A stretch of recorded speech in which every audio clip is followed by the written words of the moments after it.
Shalom saudaraku, jumpa lagi dengan saya Zizka Dan saya Bobby di di Midweek Online Service. Service. Nah saudaraku, tanpa terasa kita sudah memasuki akhir di bulan September 2021. Saudaraku, kabar baiknya kalau kita lihat di berita dan juga di media sosial saat ini, kasus untuk positif COVID-19 di Indonesia dan juga di beberapa kota-kota besar lainnya di luar Jakarta sudah mengalami penurunan yang cukup signifikan ya Ko Bobby. Ya, betul sekali. Tetapi saudaraku, dimanapun kita berada, tetap terapkan prokes ya, terutama pada saat berada di luar rumah atau berada di tempat-tempat umum, agar pandemi cepat selesai, tuntas, dan kita semua akan beraktivitas kembali seperti sedia kala. Nah saudaraku, pada minggu ini kita akan ditemani oleh hamba Tuhan yang sudah tidak asing lagi. Siapa nih Ko Bobby? Nah, ya betul sekali. Nah, saudara-saudara, pada minggu kali ini kita akan dilayani oleh Bapak Pendeta Rubin Ong yang sudah sering ya melayani kita Betul pada sekali. saat ibadah offline ya. Dan temanya pada minggu ini yaitu tentang bersyukur. Nah, seperti apa? Langsung saja kita saksikan di Midweek Online Service. Ya, shalom semua. Apa kabar? Jemaat Tuhan yang ada di ibadah midweek lewat online service pada hari ini. Ini sebuah kepercayaan untuk saya kembali melayani ibadah ini, walau kita belum bisa bertemu secara fisik ya. Saya yakin nanti dalam anugerah Tuhan kita bisa berjumpa lagi, bisa fellowship satu dengan yang lain. Nah, terima kasih buat Pastor Kiki dengan semua diaken yang ada, juga pengurus midweek ini, dan juga ada Cik Lea Kotim yang kontak saya. Ini sebuah kehormatan untuk saya melayani. Nah, tanpa merasa paling tahu, merasa menggurui, sama sekali saya tidak melayani dengan hati seperti itu. Ya, tapi sebagai hamba Tuhan, saya ingin mengajak kita untuk kembali merenungkan prinsip yang penting dalam kekristenan kita. Ya, namanya give thanks atau bersyukur. Kelihatannya ini kata biasa ya, tapi prinsipnya begini Bapak Ibu. Apa yang saya katakan ini, bahasa ini bisa dimengerti Bapak Ibu karena saya pakai menggunakan bahasa Indonesia. Ya, kita semua orang Indonesia. Kalau misalnya saya bicara pakai bahasa Indonesia, yang mendengar adalah misalnya suku di pedalaman Afrika misalnya, atau di mana lah ya. Ya mereka bingung karena bahasanya mereka tidak bisa mengerti. Nah, bersyukur itu adalah bahasa surga. Yang setuju katakan amin. Bersyukur ini bukan soal sekedar kata-kata puitis misalnya, atau sekedar nyanyian, deklamasi, bukan itu. Bersyukur itu artinya adalah ini dia, setuju dengan Tuhan. Ya, agree with God. Jadi apapun kondisi yang terjadi, kita akan selalu berkata, aku setuju dengan Tuhan. Ya. Nah, kalau ada orang berkata, Pak Rubin selama jadi orang Kristen, ya selama jadi Kristen 20-an tahun ini, dari kecil saya jadi Kristen. Yang paling sukar itu dalam kekristenan apa? Yang paling sukar adalah ini, memahami bahwa Tuhan itu berdaulat. Memahami itu tidak hanya tahu ya Bapak. Kalau cuma tahu, oh ya Tuhan bertata, Tuhan berdaulat, kita semua tahu. Tapi memahami itu betul-betul mengerti ya yang terekspresi dalam tindakan kehidupan. Karena begini, memahami Tuhan berdaulat itu tidak gampang. Karena itu harus menanggalkan keakuan, kesombongan, kebisaan saya. Untuk betul-betul totally surrender. Kita menyerah total pada Tuhan, mengandalkan Tuhan. Nah, dalam 1 Tesalonika 5 ayat yang ke-18, saya yakin ini ayat yang familiar buat setiap kita. Ini Paulus itu menulis dalam kondisi tua, dia di penjara, sakit-sakitan, karena penderitaan yang luar biasa, ya proses yang tidak gampang. Tapi dia menasihatkan jemaat Tesalonika dan untuk kita semua. Dia berkata begini, mengucap syukurlah dalam segala hal. Sebab itulah yang dikehendaki Allah di dalam Kristus Yesus bagi kamu.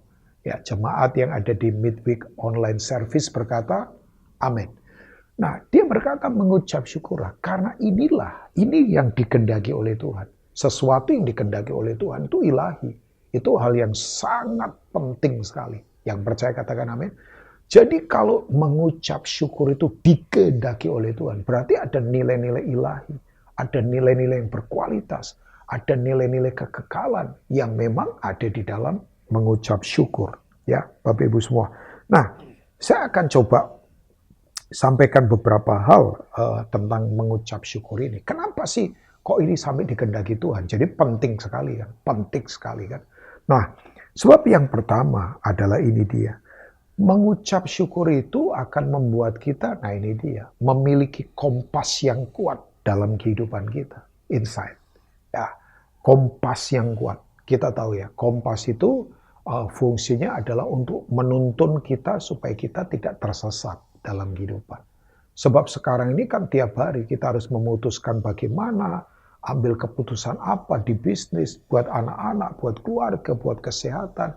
Kita harus putuskan tiap hari. Ada banyak keputusan. Nah, kalau kita tidak dituntun oleh hadirat Tuhan, oleh Tuhan sendiri, ya kita akan gampang tersesat. Nah, mengucap syukur itu adalah kompas dalam hidup kita. Supaya kita tidak salah langkah.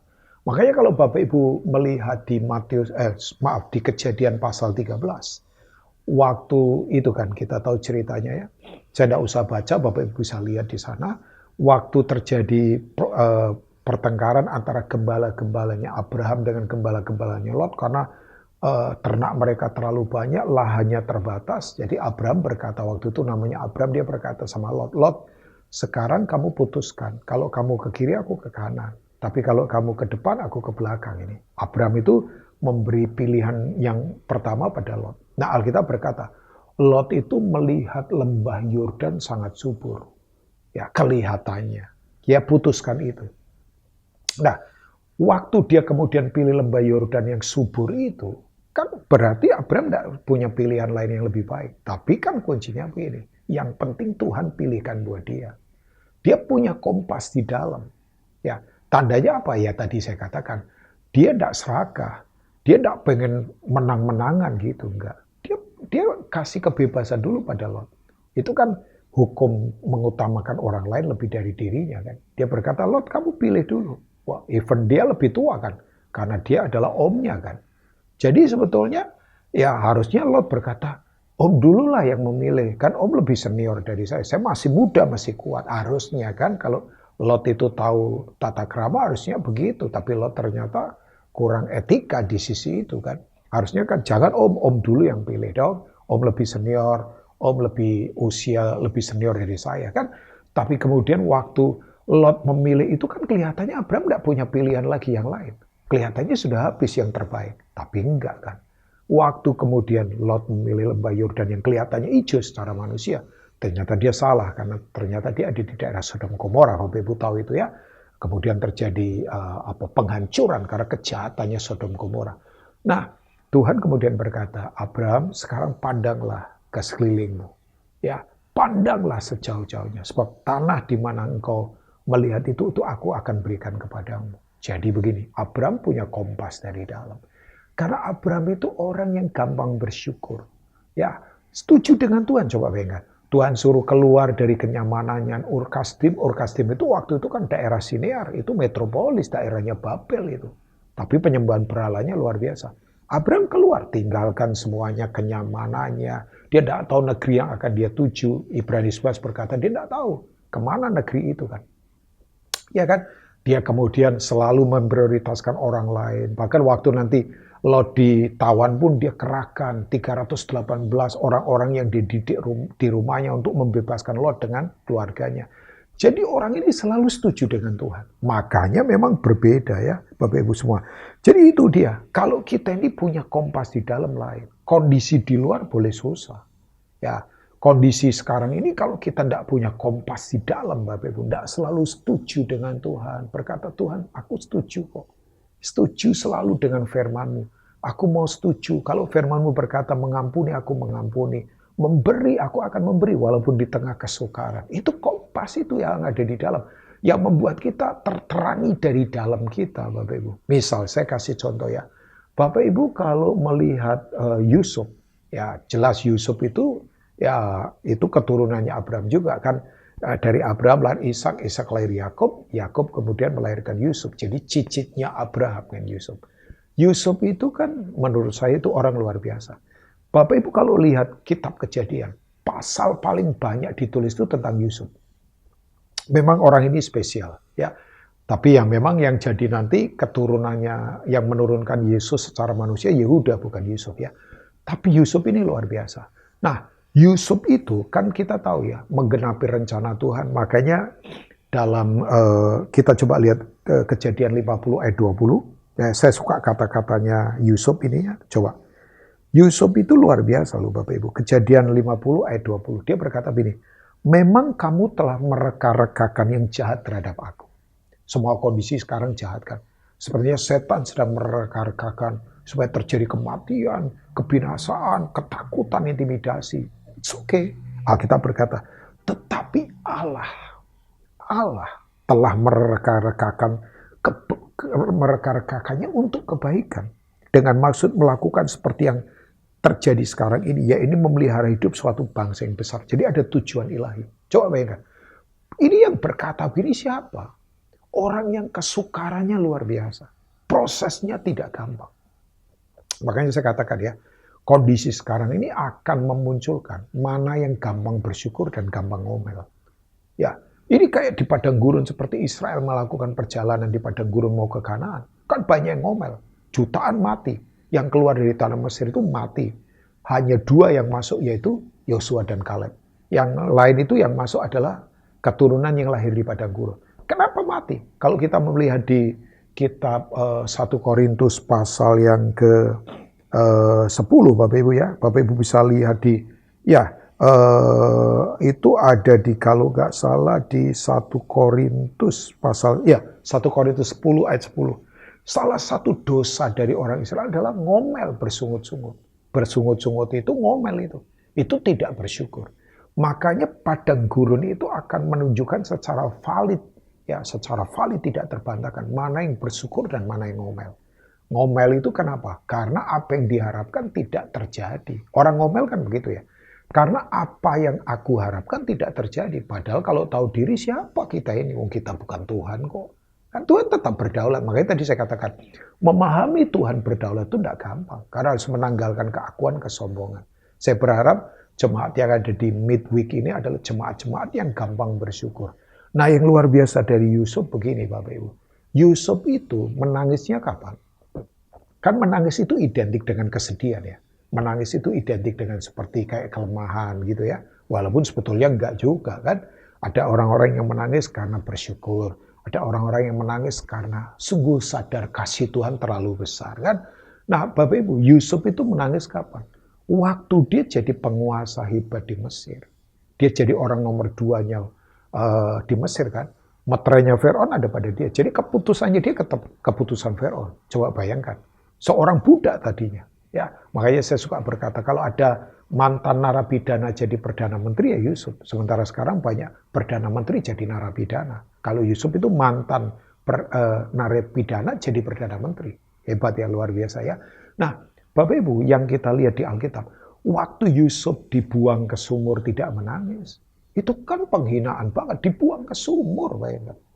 Ya, coba jubahnya kemudian dicopot, ya aduh itu kan penghinaan luar biasa ya. Waktu dia difitnah oleh istrinya Potifar, dia tidak menangis, di penjara yang begitu jorok. Waktu dia dilupakan oleh juru minuman raja yang dia tolong, tidak diingat dia tidak menangis. Yusuf itu dalam proses nggak menangis. Dia kuat. Ya, dia tidak ngomel, dia tidak bersungut, dia tidak salahkan keadaan. Bahkan dia berkata, semua boleh perkara-perkara yang jahat, tapi semua Tuhan buat untuk sesuatu yang baik. Yang percaya katakan amin. Bapak Ibu nggak usah ngomel, nggak usah khawatir. Tuhan sanggup membuat semuanya jadi indah pada waktunya Tuhan. Nah Yusuf tuh menangis kapan? Kalau kita lihat di Kejadian pasal 45, Bapak Ibu bisa melihat itu. Yusuf tuh menangis waktu lihat apa? Saudara-saudaranya kesusahan, datang dari negeri jauh.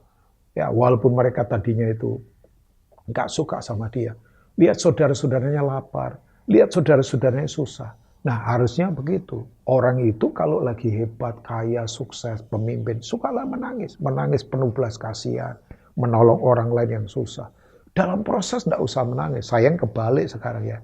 Orang proses nangis-nangis. Tapi setelah berkuasa, setelah jadi orang kuat, orang hebat, tertawa, meremehkan orang. Janganlah, di midweek nggak ada yang begitu ya. Nah, Bapak Ibu yang luar biasa, makanya Yusuf itu punya kompas dari dalam yang membuat dia itu punya tuntunan yang kuat. Saya berdoa sungguh-sungguh di midweek ini akan muncul orang-orang seperti ini yang tidak ngomong negatif. Ya, saya beritahu ya, what you say is you are. Apa yang saudara katakan untuk saudara. Ya, perkataan kita itu harus selalu proklaim bahwa Tuhan itu besar. Tetap memuji Tuhan. Ya, makanya Mazmur 126 berkata begini, orang-orang yang menabur dengan mencucurkan air mata pasti pulang dengan bersorak-sorai. Yang menabur benih sambil menangis pasti pulang dengan membawa berkas-berkasnya. Selalu memuji Tuhan, puji Tuhan, ya puji Dia.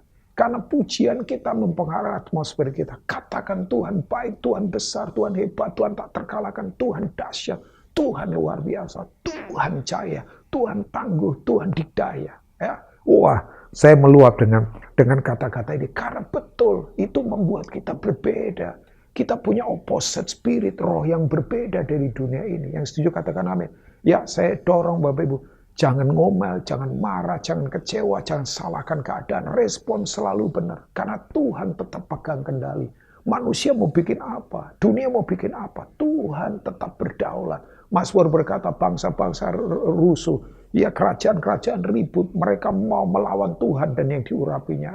Alkitab berkata, dia yang bersemayam di surga tertawa. Bayangkan. Itu karakter Tuhan. Tertawa itu sifatnya Tuhan. Sifat Tuhan itu sukacita. Makanya betul. The joy of the Lord is my strength. Sukacita Tuhan kekuatan kita. Sukacita tidak hanya tertawa. Ya, sukacita itu kekuatan. Jangan melihat sukacita hanya dari tertawa. Tapi itu kekuatan. Kekuatan untuk kita tetap positif, tetap kuat dalam kehidupan. Jemaat midweek yang percaya katakan amin. Jadi kita akan punya kompas dari dalam. Bapak Ibu masih punya kompas dari dalam? Ya, kalau kompas kita di dalam kuat, ada arahan-arahan ilahi. Saya percaya. Saya bernubuat buat jemaat midweek. Saudara akan punya banyak arahan-arahan ke depan. Buat bisnis, buat keluarga, buat kesehatan, buat apa saja. Bahkan saya yakin gereja yang ada di GBI Tampak Siring, gereja di Rayon 1D khususnya ya. Saudara akan muncul orang-orang yang punya arahan-arahan profetik yang kuat.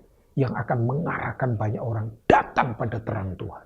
Nah, itu yang pertama. Tapi yang kedua, ucapan syukur itu adalah tanda kita ada di kekristenan yang dewasa. Ya kan? Makanya orang kalau berdoa dengan bersyukur itu luar biasa. Ya kan? Tiba-tiba ayat ini muncul. Filipi pasal yang keempat. Ya, saya tadinya tidak ada di catatan saya ayat ini, tapi nggak tahu tadi tiba-tiba Tuhan ingatkan saya sementara saya lagi typing ini, merekam ini. Ya, Alkitab berkata begini, ini dia, coba. Ayat yang ke-6 kan, Filipi pasal 4 ayat yang ke-6.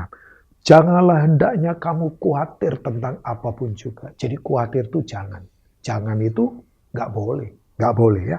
Tetapi nyatakanlah dalam segala hal keinginanmu kepada Allah dalam doa dan permohonan dengan apa? Ucapan syukur. Jadi semua yang dikunci dengan ucapan syukur, wah itu powerful Bapak Ibu. Ya kan? Makanya kenapa orang bisa bersyukur? Karena kita tahu siapa Tuhan yang kita sembah. Dia Tuhan yang hebat kok. Yang setuju katakan amin. Makanya kalau Bapak Ibu lihat peristiwa Yesus memberi makan 5.000 orang laki-laki saja, ya kita tahu ya di kitab Injil, ya kan modalnya berapa? 5 roti 2 ikan, kecil itu, 5 roti 2 ikan. Makanya hidup kan bukan berapa yang kita miliki, tapi yang kita miliki di tangan siapa, ya walaupun kecil atau asal di tangan Tuhan pelipat gandaan. Nah, seperti misalnya bola basket kalau di tangan saya ya harganya 400.000 lah, tapi di tangan coba legend namanya Michael Jordan. Wah, itu kontraknya miliaran rupiah itu. Ya kan? Bola kaki di tangannya misalnya Kotim misalnya. Bola kaki di kakinya Kotim paling harga 500.000 lah atau berapa saya nggak tahu. Tapi kalau di kakinya Lionel Messi, wih, itu kontraknya miliaran itu. Coba, itu kan tergantung ada di mana kan. Nah, waktu itu ada di tangan Yesus. Bapak Ibu tahu apa yang terjadi? Ini kan masalah soal perut, masalah soal orang butuh makan. Yesus kemudian berkata begini, dia bawa itu ke Bapa, kemudian Alkitab berkata, dia mengucap syukur atasnya. Dan kemudian memecah-mecahkannya. Jadi kuasa ucapan syukur itu luar biasa. Ini yang membuat level kita jadi dewasa. Makanya betul ya, ciri kekanak-kanakan itu ini. Sukanya maksa-maksa. Doa jadi alat untuk memaksa-maksa Tuhan. Misalnya ya, mendesak-desak Tuhan. Jangan. Ya, jangan paksa-paksa. Kita selalu berkata, Tuhan aku setuju. Oh, memang ya Bapak Ibu, kadang-kala Tuhan lambat, tapi percaya dia tidak pernah terlambat. Selalu tepat waktu, percayalah. Alkitab berkata, burung di udara saja Tuhan pelihara. Ya, saya tidak pernah jalan-jalan begitu ya. Terus tiba-tiba 100 meter di depan saya ada burung jatuh, pluk gitu. Terus saya tanya, kenapa? Lapar om. Ya, belum makan. Enggak, coba ya kan. Burung tidak pernah pergi ke kantor, tidak pernah pakai dasi, tidak pernah pakai jas. Tidak pernah kelaparan nih, dipelihara. Ya kan? Tapi kan dia tidak malas, tetap bekerja. Burung itu bekerja untuk ada penyerbukan sari bunga misalnya, untuk makan hama-hama yang terlalu banyak misalnya kan, itu kan bekerja itu, ya memberi kontribusi di bumi ini supaya ekosistem, kehidupan, environment, lingkungan, oksigen jadi bagus kan, dia bekerja ya. Nah coba bayangkan, jadi ucapan syukur itu adalah level kedewasaan, ya artinya begini, orang itu kalau berdoa dan bersyukur itu tahu siapa Tuhan. Misal saja. Misal ini ya.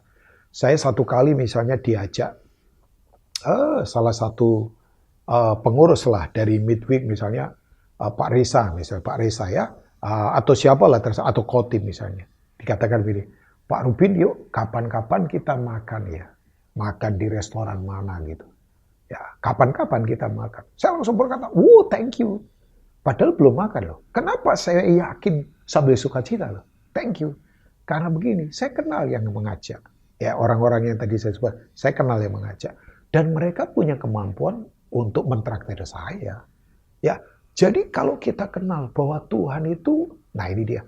Tuhan itu mampu dan Tuhan itu mau. Kasih itu kan mau. Kuasa itu mampu. Tuhan itu penuh kuasa, dia mampu, dia penuh kasih, dia mau. Jadi Tuhan itu penuh kemampuan dan penuh dengan kemauan. Jadi kalau dia mau dan mampu, dia mampu dan mau, apa yang kita perlu ragukan? Manusia mungkin mampu, tapi mau nggak? Manusia mungkin mau, tapi mampu nggak? Tapi Tuhan itu mampu dan mau tolong kita.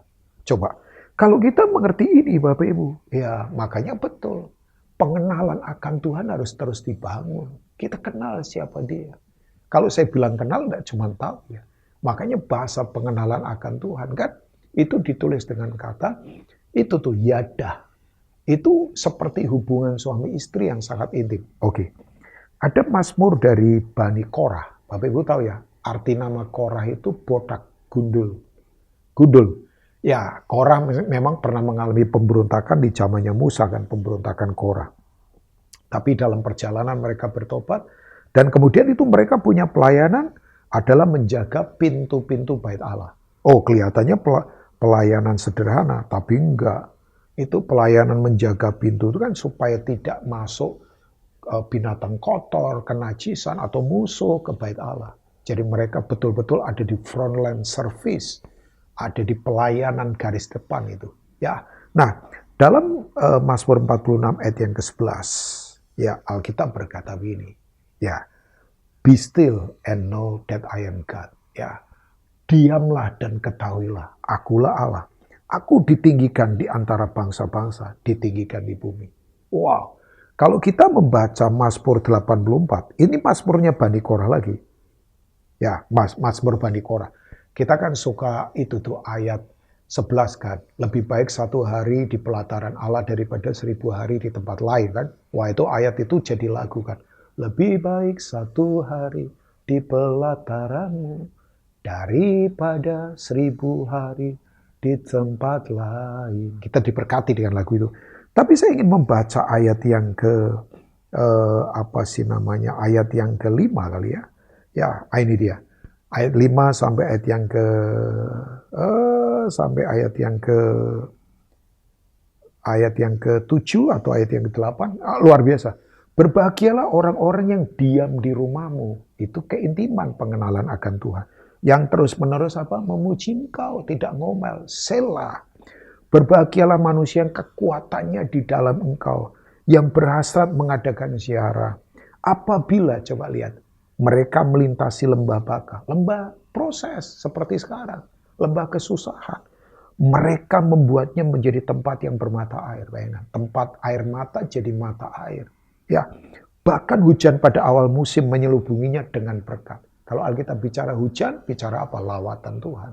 Ya, ludah-ludah kotor dihilangkan, darah-darah kekejian dihilangkan, kenajisan-kenajisan, sampah-sampah dihilangkan oleh hujan yang turun lawatan.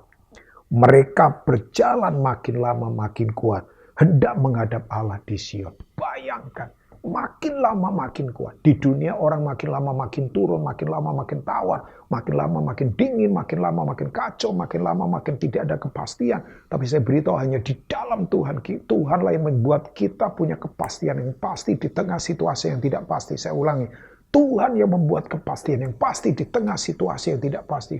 Jemaat yang ada di Midweek percayalah, Tuhan beri kepastian. Nah, semua itu waktu kita mengenal Dia. Makanya yuk, kita upgrade iman kita pada kedewasaan. Jangan ngomel, jangan nuntut-nuntut, jangan punya respon yang salah. Coba saya belajar dari satu orang dalam perjalanan Israel masuk ke Kanaan. Orang ini bukan orang Israel awalnya. Dia dari suku Kenas, orang kafir. Ya, tapi orang ini adalah orang yang masuk di dalam sukunya para raja. Namanya adalah Yehuda. Yehuda itu sukunya para raja itu. Coba, orang itu Bapak Ibu kenal orang ini namanya siapa? Kaleb. Ya kan? Kaleb. Coba, waktu Musa mengutus 12 pengintai masuk ke tanah Kanaan, kan 10 pengintai ngomong negatif semua. Memang negeri itu subur, tapi penduduknya raksasa-raksasa. Kita ini kecil, kayak belalang, kita bisa ditelan. Wah, orang Israel ketakutan. Makanya ya, kata-kata itu mengerikan. Sekarang kan berita-berita menakutkan. Makanya Yesus berkata, kamu akan mendengar deru-deru perang, tapi kabar-kabar perang, Matius pasal 24. Kabar-kabar perang itu hoax itu.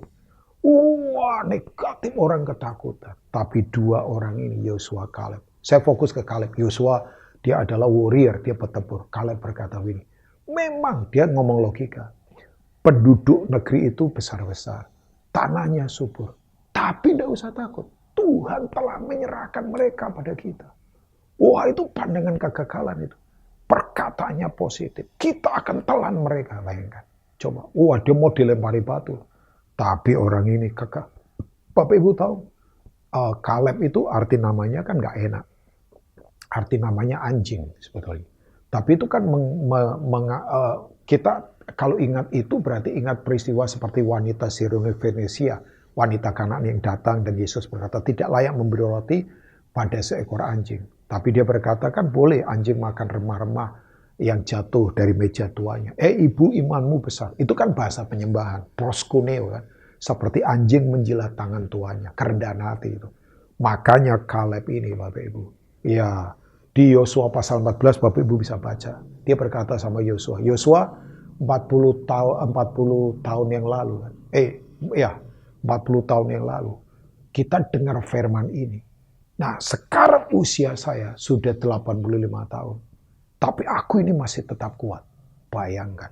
Berikan aku pegunungan dan raksasa itu. Masih tetap kuat. Perkataannya tetap positif Bapak Ibu. Makanya Kaleb itu dapat warisan di mana Bapak Ibu? Hebron. Hebron itu tanah subur letaknya 1 kilometer di atas permukaan air laut. Dan Hebron itu kuburannya para raja. Coba bayangkan. Orang kalau bersyukur ya, memang beda. Levelnya lain. Warisannya beda. Nah, saya tutup dengan ini. Yuk, jemaat midweek yang ada di dimanapun Bapak Ibu berada. Yang ketiga adalah begini. Butuh komitmen yang kuat untuk bersyukur. Bersyukur itu butuh komitmen. Saya harus katakan ya, makanya orang-orang yang suka bersyukur itu orang-orang yang kuat. Ngomel, marah, kecewa, sumpah serapah, marah, itu tidak perlu bersyukur. Saya suka bercanda ya. Marah itu sama diare, sama mencret, kecepatannya sama. Ya kan? Tidak perlu kekuatan untuk marah, kecewa, ngomel, sumpah serapah. tapi butuh kekuatan untuk bersyukur. Makanya saya kalau lihat ada orang yang selalu bersyukur, setuju dengan Tuhan, tetap melayani, tetap sukacita, saya berkata dia kuat dia. Nah, saya dorong buat Bapak Ibu semua, yuk bersyukurlah, bersyukur. Berkat Tuhan tak terbatas. Yang setuju katakan amin. Tender bisnis kita bisa dikonversi, gaji kita bisa dihitung, tapi berkat Tuhan. Nafas kita nggak bisa dihitung, ya kan? Damai sejahtera nggak terhitung, penyertaan Tuhan nggak terhitung. Ya, saya selalu berkata, miliki orang kalau bersyukur itu punya mentalitasnya mentalitas untung. Ya misalnya, ya kalau saya belum punya mobil, untung masih punya motor. Kalau saya belum punya sepeda motor, ya untung masih punya sepeda kok. Kalau saya belum punya sepeda, ya untung saya masih bisa jalan kaki. Ya kan? Kan hidup ini murah kan, yang mahal kan gaya hidup. Bersyukur saja, tidak perlu iri sama orang. Ya, Tuhan pelihara kita kok. Sampai hari ini Bapak Ibu masih ada sebagaimana ada, itu kan anugerah Tuhan. Coba, sekarang semua yang mengandalkan materi tidak bisa menolong. Ya, saya dengar ada orang kaya, bisa pakai jet pribadi, bisa telepon ke bagian koneksi mana, misalnya Departemen Kesehatan negara mana, toh ternyata meninggal juga, nggak bisa ditolong kan. Ya, banyak kita dengar hal-hal begitu, nggak menghakimi, cuman kan ya ada yang miskin juga meninggal juga banyak.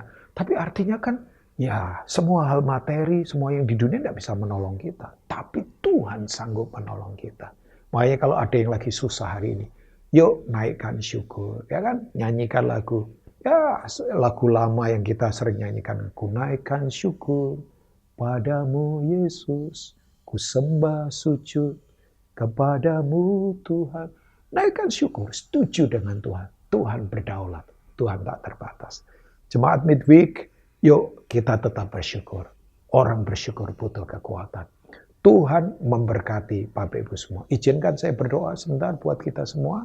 Mari kita berdoa di hadapan Tuhan. Korapa shekete karapa, kandarapa taka shekete karapa, hukarapa taka shede karapa. Berkati umatmu yang ada di midweek online service hari ini. Yang lemah dikuatkan, yang dahaga dipuaskan, yang gundah gulana Tuhan kuatkan kembali. Karena Tuhan tak pernah tinggalkan kami semua. Berkati umatmu, sayangi umatmu. Yang sakit disembuhkan, yang terikat dengan ketakutan dilepaskan. Tuhan berdaulat atas hidup kami. Kami kembalikan pujian, hormat, kemuliaan hanya bagi namamu saja. Dalam nama Tuhan Yesus, haleluya, amin. Tuhan Yesus memberkati. Nah, saudara-saudaraku, tadi barusan kita sudah melihat firman yang dibawakan oleh Bapak Pendeta Rubin Ong yang pada minggu kali ini mengangkat tema tentang bersyukur. Nah, kita tahu semua pada saat pandemi ini kita sedang berjuang menghadapi COVID-19 berikut semua dampak-dampaknya. Dan kita juga tahu mungkin pada saat ini banyak saudara-saudara kita yang sedang menghadapi krisis apapun di dalam hidupnya. Tetapi kita jangan lupa, seberat apapun masalah kita berusaha untuk selalu bersyukur kepada Tuhan. Karena pada saat kita bersyukur kepada Tuhan, itu berarti kita menyerahkan semua hidup kita menurut kedaulatan Tuhan. Biar kedaulatan Tuhan bekerja atas hidup kita. Nah, bagaimana Siska? Ya, luar biasa sekali Kak Bobby sharing firman Tuhan pada malam hari ini. Sambil terus berusaha mengupayakan yang terbaik yang bisa kita lakukan, kita selalu bersyukur atas apapun hasilnya, karena kita percaya hidup kita ada di dalam kedaulatan Tuhan. Betul ya, sekali. Kak Bobby. Dan tadi ada satu kalimat, satu cerita yang cukup bagus yang saya tangkap dan menjadi rema, yaitu seseorang yang bersyukur adalah seseorang yang kuat. Betul sekali. Karena begitu ada masalah terjadi, Kak Bobby, untuk mengeluh itu tidak perlu kekuatan. Tetapi untuk bersyukur kita perlu kekuatan, dan disitulah kita mengakui kedaulatan Tuhan terhadap hidup kita. Betul sekali. Luar biasa sekali pada malam hari ini ya Kak Bobby. Baiklah, sampai jumpa lagi dengan kami di Midweek Online Service berikutnya. Kami juga berterima kasih untuk Bapak Pendeta Rubin Ong. Diberkati dan selalu menjadi berkat dimanapun berada. Sampai jumpa lagi dengan kami di Midweek Online Service. Prayer request and praise report. Saudara dapat mengisi permohonan doa saudara dengan melakukan scan QR Code yang muncul di layar, atau saudara juga bisa ketik link URL pada browser laptop saudara atau pada smartphone saudara. Doa yang dijawab oleh Tuhan, saudara juga bisa menuliskannya pada praise report, dan itu pasti akan memberkati kita semua.